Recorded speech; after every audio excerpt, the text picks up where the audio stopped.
পাহাড়ি বাঁশবাগানের বাঁশ কেটে এক চমৎকার ব্রিজ তৈরি করল মালয়েশিয়ান যুবক মাজিদ। পাহাড়ি এই বাঁশবাগান তার খুবই পছন্দ, কিন্তু অত্যাধিক মাত্রায় বিষাক্ত পিঁপড়ে থাকায় সে এই বাগানে বসে সময় কাটানো বা বই পড়ার মতো কাজগুলো করতে পারে না। হঠাৎ তার মাথায় আসলো একটা চমৎকার আইডিয়া। আপনারা জানেন, ইতিপূর্বে কোরআনে বর্ণিত পাহাড়ি ঘর নির্মাণের প্রক্রিয়া মাজিদ দেখিয়েছিল।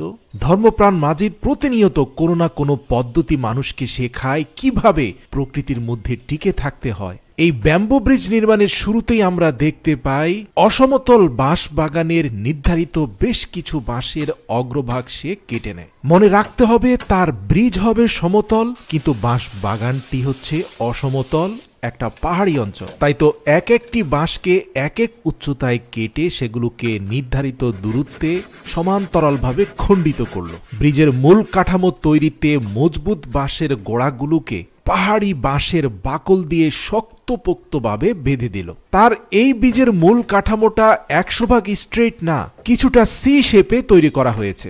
ব্রিজের মূল কাঠামোর প্রত্যেকটা অংশই মজবুত বাঁশের ফ্রেমের উপরে তৈরি করা হয়েছে। সেগুলোকে সমান্তরালভাবে বেঁধে শুরু হয়ে গেল ব্রিজের পাটাতন তৈরির কাজ। আর এজন্য প্রত্যেকটি বাঁশকে দ্বিখণ্ডিত করা হলো তার হাতে থাকা ধারালো চাপাতি দিয়ে। কোনো কোনো বাঁশকে 4 খণ্ড এমনকি 6 খণ্ডে খণ্ডিত করা হলো বাঁশের মজবুত কঞ্চিগুলো বের করার জন্য। জমানো সবগুলো কঞ্চিকে তার পূর্ব থেকে তৈরি করা ব্রিজের ফ্রেমের উপরে ধারাবাহিকভাবে সবুজ প্রান্ত উপরের দিকে রেখে ব্রিজের পাটাতন সাজিয়ে ফেলল।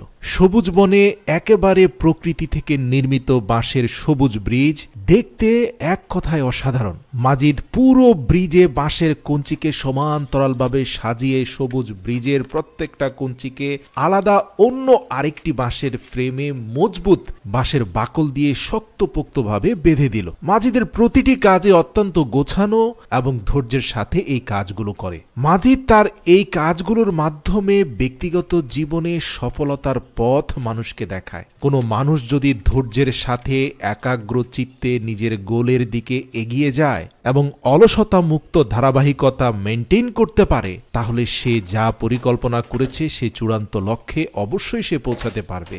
যেমন মাজিদ তার এই চমৎকার ব্রিজটি তৈরি করেই দ্বিতীয় ধাপে ব্রিজের মাথায় সে দোচালা ব্যাম্বো হাউস নির্মাণের কাজও শুরু করে দিয়েছে, যার ধারাবাহিকতায় নিচের মাচা তৈরি করার পরে অনেকগুলো বাঁশকে পাটাতনের মধ্যে সাজিয়ে শক্তপোক্ত করে বেঁধে এবার খানিকটা বড় সাইজের বাঁশের কঞ্চি বের করে সেগুলো দিয়ে তার ব্যাম্বো ট্রি হাউজের মাচার কাজ এবং লম্বা করে কাটা বাঁশ দিয়ে তার ট্রি হাউজের দোচালা ঘরের স্ট্রাকচার দাঁড় করিয়ে দিল। তার পাশাপাশি অসংখ্য বাঁশকে দুপাশে সাজিয়ে একটা চমৎকার ব্যাম্বো ট্রি হাউজ তৈরি করে ফেলল।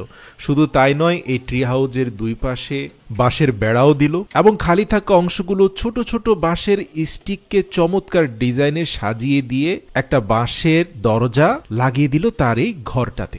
জেনে অবাক হবেন, এই পুরো কাজ শেষ করে মাজিদ খুবই ক্ষুধার্ত হয়ে গিয়েছিল। তাই সে এই পাহাড়ি জঙ্গলের কচি বাঁশ মূল থেকে উঠিয়ে সেটাকে আগুনে পুড়িয়ে সিদ্ধ করে কচি বাঁশের উপরের বাকল ফেলে দিয়ে ভেতরে সিদ্ধ হওয়া নরম তুলতুলে বাঁশ খেয়ে সে তার ট্রি হাউজের সেলিব্রেশন করলো। আমার আপনার হয়তো অসংখ্য বাঁশ বাগান আছে, কিন্তু মাজিদের মতো চিন্তা শক্তি এবং সে অনুযায়ী কঠোর পরিশ্রম করার মানসিকতা নেই। সত্যি কথা বলতে কি, ব্যক্তিগত জীবনে সফল হতে হলে শুধু পরিকল্পনা করে সেই পরিকল্পনা নিয়ে ঘুমিয়ে থাকলে হবে না। আমাদের দেশীয় যুবকদের অসংখ্য পরিকল্পনা ভেস্তে যায় অ্যাকশনের অভাবে। তাই আজই কাজে নেমে পড়ুন যা আপনি করতে চান। বিশ্বাস করুন, সাহস নিয়ে শুরু করে দিন, দেখবেন শেষটাও আপনি করে ফেলেছেন সফলতার সাথে।